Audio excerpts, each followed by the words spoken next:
السلام عليكم ورحمة الله وبركاته. ازيكم حبايبي؟ عاملين ايه؟ يا رب تكونوا بألف صحة وخير وسعادة.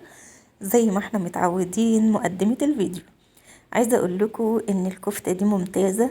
ما حبيتش ان انا اخلي الفيديو ده مع الفيديو الاولاني بتاع الكفتة نفسها لما جينا نعملها، عشان حسيت ان الفيديو هيبقى كبير جدا. لكن قلنا بقى نشوف مع بعض. بصوا الكفتة هنا غامقة ازاي، يعني من جوه مش خضرة قوي زي ما شفناها في الفيديو اللي قبل ده. وتعالوا بقى نشوف الطريقة على طول. اللهم صل وسلم وبارك على سيدنا محمد. هنا معايا معلقتين كبار من الزيت،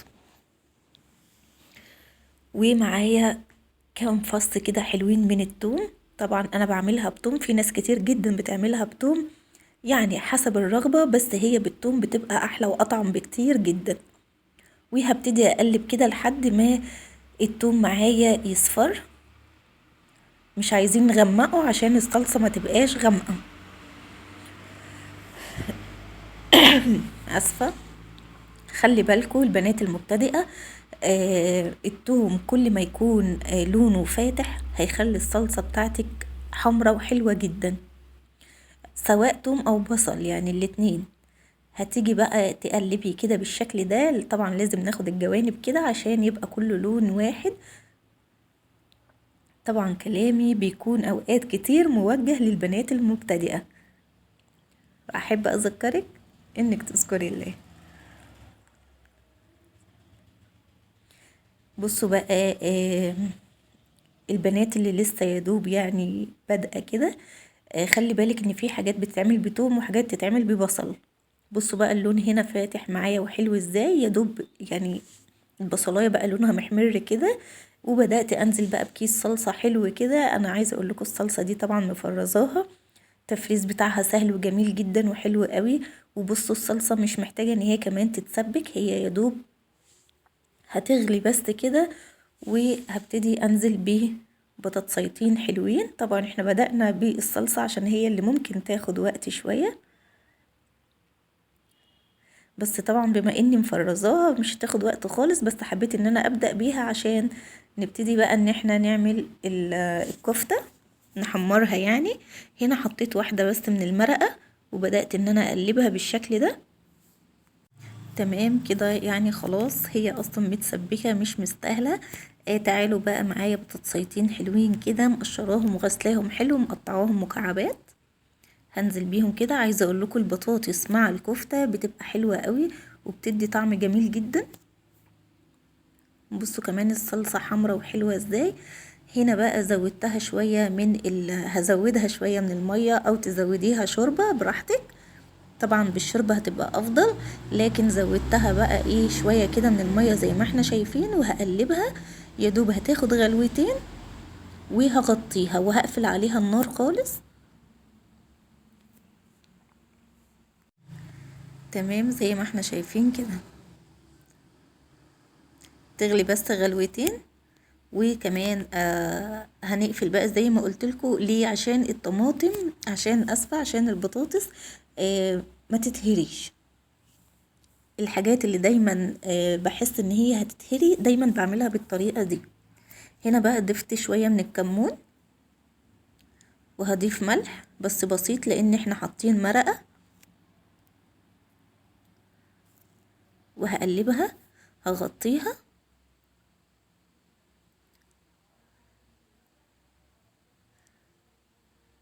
كده اهو. بصوا هي خلاص غليت معايا، هطفي النار وهغطيها. تمام. تعالوا بقى نحمر الكفته. هنا بقى عندي الطاسة، بدأت ان انا اخليها تنشف كده، ولعت النار عليها. وهنا الكفتة بوريها لكم ان انا مطلعاها متلجة. وطبعا الزيت معايا خلاص قدح. ببتدي انزل بقى بالكفتة كده. انا هحطها كلها مرة واحدة لان هي مش كتيرة. طبعا عايزة اقول لكم ان انا كنت عاملاها تجربة، لكن بجد هعملها على طول ان شاء الله بامر الله. وكمان هوريكم ان هي ما بتفكش. الناس اللي بتبقى قلقانه وتقول لا هي هتفك معانا، بالعكس ده هي متماسكه جدا عن اللحمه كمان. وكمان اللون بتاعها الاخضر قوي ده، مش اخضر زي ما احنا كلنا شايفينه. واللي متابعني على الفيس اهي لونها مش اخضر قوي.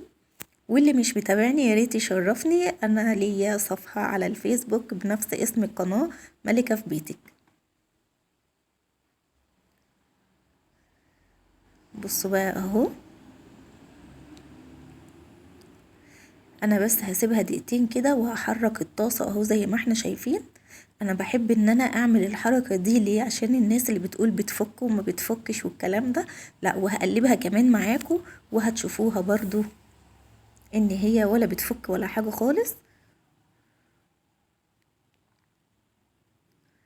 انا بوريكم بس ان هي ايه، ما شاء الله متماسكة وحلوة جدا. عايزة اقول لكم غير الطعم بقى بجد رهيب.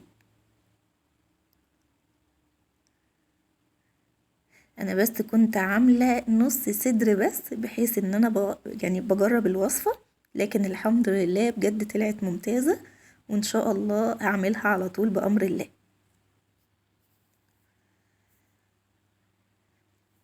ايه رأيكم بقى؟ شايفين طبعا يعني ناس كتير جدا بتعمل الكفتة وهي بتعملها كده، بتاكلها وهي بتحمرها. هنا بقى خلاص انا حمرتها، هبتدي بقى انزل في الصلصة بالشكل ده كده وهنقلب. طبعا هنا بقى البطاطس مع الكفتة. وعايزة اقول لكم بصوا البطاطس اهي مش مهرية، الإضاءة عندي مش متظبطة. وكده بعد ما خلصنا الأكلة الجميلة السهلة البسيطة، عايزة أقول لكم اللون المغمق اللي في الكفتة دوت من الخضرة، بجد والله جميلة جدا وتستحق التجربة. بصوا هنا بقى، هنا هنقطع الكفتة بقى عشان تشوفوها معايا وتشوفوا اللون بتاعها من جوه عامل ازاي، وكمان بتتقطع بكل سهولة. يعني مش زي برضو اللحمة بتشد كده ولا حاجة، سهلة جدا وبسيطة وبجد مشبعة وتحفة، احلى من اللحمة بكتير. بصوا اهي بكل بساطة وبكل سهولة. طبعا يعني مش للدرجة ان انت تقولي جامدة قوي، لا طبعا هي مش جامدة ولا حاجة، بس ايه، حبيت اعرف الناس اللي قلقانة. وبصوا لونها من جوه عامل ازاي. يا رب يكون الفيديو عجبكم، استودعكم الله والسلام عليكم.